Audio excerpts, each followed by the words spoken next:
आज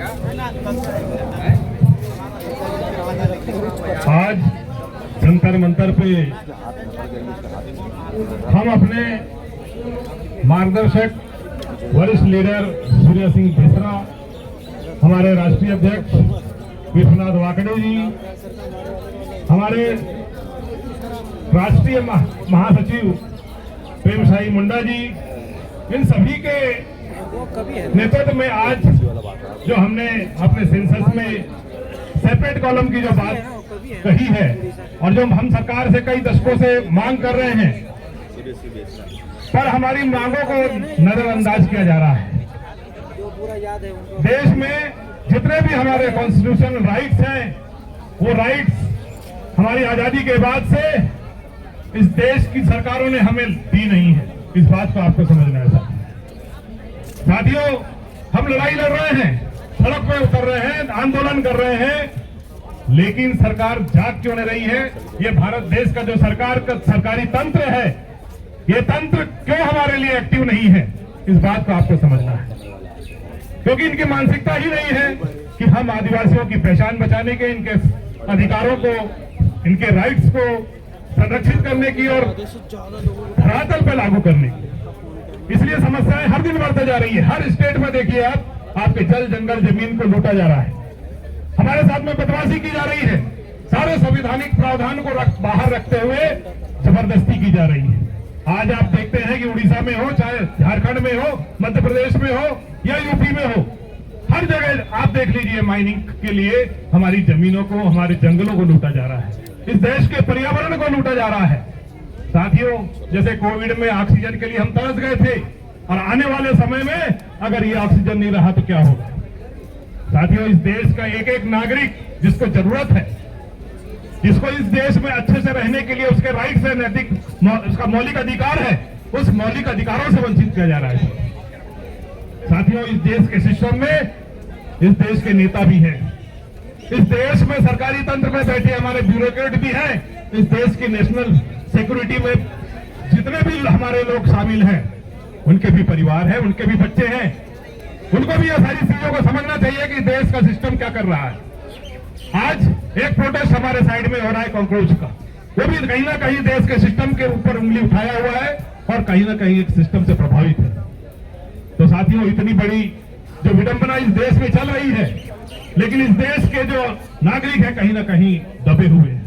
ऐसा माहौल बना दिया गया है, ऐसे सिक्योरिटी फोर्सों को हर जगह स्थापित कर करके ऐसा माहौल बना दिया गया है, लोगों की जो बोलने की आजादी है उससे वंचित किया गया है।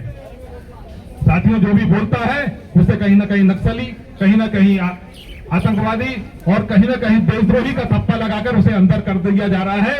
ऐसा हम कमजोर वर्ग के जितने भी लीडर्स हैं उनके साथ में यही एक कृत्य चलते आ रहा है। साथियों, तो इस बात को समझना है, इस देश में जितनी भी बेईमान सरकार है, उनको हटाने की जो हमारी कोशिश है उसको तेजी लाना चाहिए, और इस देश के सिस्टम को सुधारने के लिए, इस देश की बीमारी को सुधारने के लिए कहीं ना कहीं हमें इलाज करने की जरूरत है। साथियों, तभी हमारा कुछ हो पाएगा।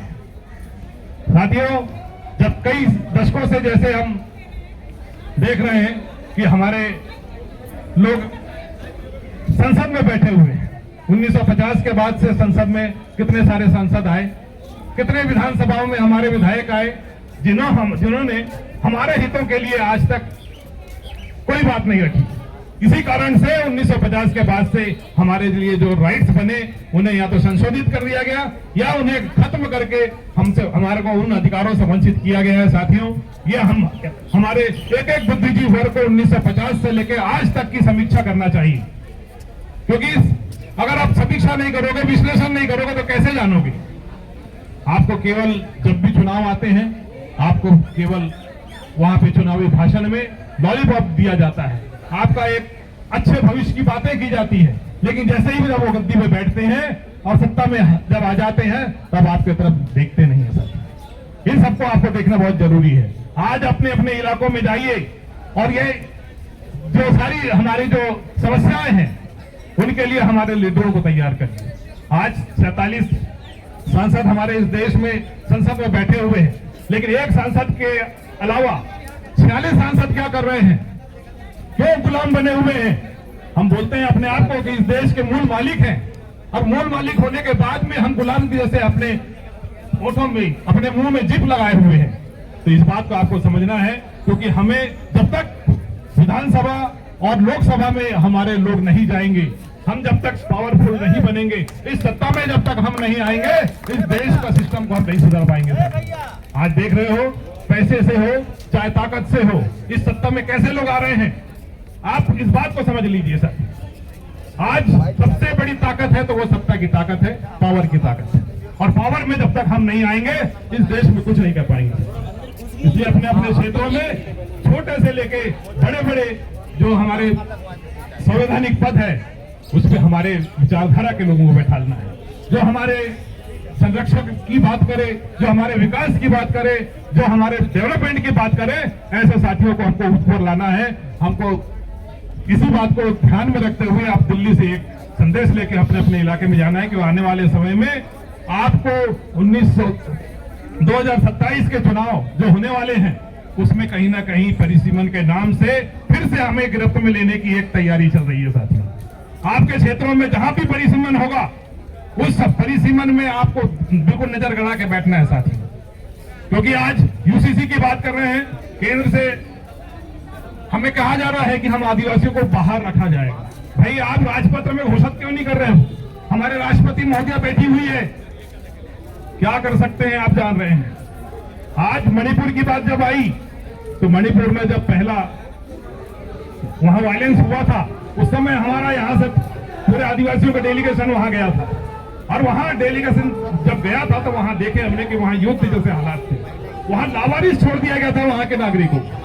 अब सोच लीजिए कि एक नागरिक के क्या राइट थे इस देश में, चाहे मणिपुर हो, चाहे राजस्थान हो, चाहे जम्मू कश्मीर हो, चाहे नीचे कन्याकुमारी केरल हो, सारे प्रदेशों में एक समान नागरिक को अधिकार दिए गए हैं इस देश में। लेकिन उनके साथ में क्या हुआ? खाने के लिए तरस गए, रहने के लिए तरस गए वहां पे लोग, लेकिन शासन की तरफ से कोई व्यवस्था नहीं थी। ये हमने अपने आंखों से देख के आए, क्योंकि वहां चूरा चांदपुर उस डिस्ट्रिक्ट में हम लोग गए थे, और वहां पे हमने जहां पे बहुत सारी गाड़ियां जली हुई देखी, हमने बहुत सारे चर्चों को बर्बाद होते देखा, वहां पे बहुत सारे मकान जला दिए गए वहां पे, और जगह जगह पे हमने ऐसे देखे जहां पे कि बहुत ज्यादा वायलेंस हुआ। ऐसा लगा कि युद्ध क्षेत्र रहा होगा, ऐसा हमको वहां समझ आया। लेकिन इस देश में ये सब देखने के लिए यहाँ का ना तो मीडिया है ना ही सरकार है। साथियों, हमारे साथ में जिस प्रकार से सिंबॉलिक पॉलिटिक्स हो रही है, उस बात को हमको समझना है। हमको बताया जाता है कि देश की राष्ट्रपति हमने आदिवासी को बना दिया, लेकिन पद दे दिया, लेकिन पावर नहीं दिया। क्या किया उन्होंने मणिपुर के लिए? आज देश में इतने सारा जो अपराध हो रहा है, अत्याचार हो रहा है, सरकार उल्टा सीधा हरकतें करके हमारे जल जंगल जमीन को लूट रही है, उसके लिए राष्ट्रपति महोदया क्या कर रही है? आज हमें अब बैतूल के जिले में आई थी, उन्होंने थोड़ा सा कह दिया कि नहीं वाकई हम आदिवासी हैं। यह कहीं ना कहीं सरकार की चाल है, क्योंकि जो जितना प्रदर्शन हमारे क्षेत्रों में हुआ था, सारे चाहे वो राजस्थान में हो चाहे मध्य प्रदेश में हुआ, वो डैमेज कंट्रोल के लिए कहीं ना कहीं बोलवाया गया था। ये इसका षड्यंत्र है, ये ऐसा कहा जाता है। लेकिन आज राष्ट्रपति के होते हुए भी, और कहीं ना कहीं हमारे जुडिशियल पे भी उंगली उठाने की जरूरत है। सुप्रीम कोर्ट क्यों नहीं उंगली उठाता? क्यों नहीं स्टेट सरकारों को बोलता कि भाई वहां पे कैसा आदिवासियों के लिए के बीच में कैसा प्रशासन चल रहा है? 5th शेड्यूल 6th शेड्यूल में क्या हो रहा है?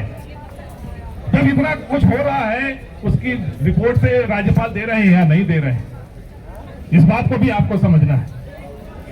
आज तक आप देख लीजिए कि 5th शेड्यूल वाले एरिया में ना तो पैसा लागू हो पाया और ना ही 5वीं अनुसूची लागू हो पाई। तो ये सरकार की मंशा ही नहीं है, उसे विवादित बना के रखना है, केवल आपको दे दिया लेकिन इंप्लीमेंट नहीं करना है।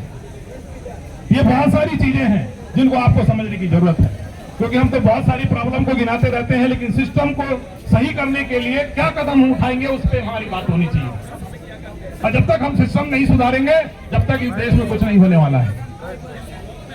तो साथियों, ये बहुत सारा बोलने के लिए मेरे पास बहुत कुछ है, लेकिन समय का एक तकाजा है, हमें समय बहुत कम मिला है और बोलने वाले बहुत सारे हैं। साथियों, एक बार मेरे साथ में नारा लगाइए ताकि यहाँ के हमारे मोदी साहब और अमित शाह जी के पास भी हम एक संदेश, हमारी आवाज गूंजे। जय जोहर का नारा है, जय जोहर का नारा है, सेंसस में सेपरेट कॉलम लेकर आएंगे। सेंसस में सेपरेट कॉलम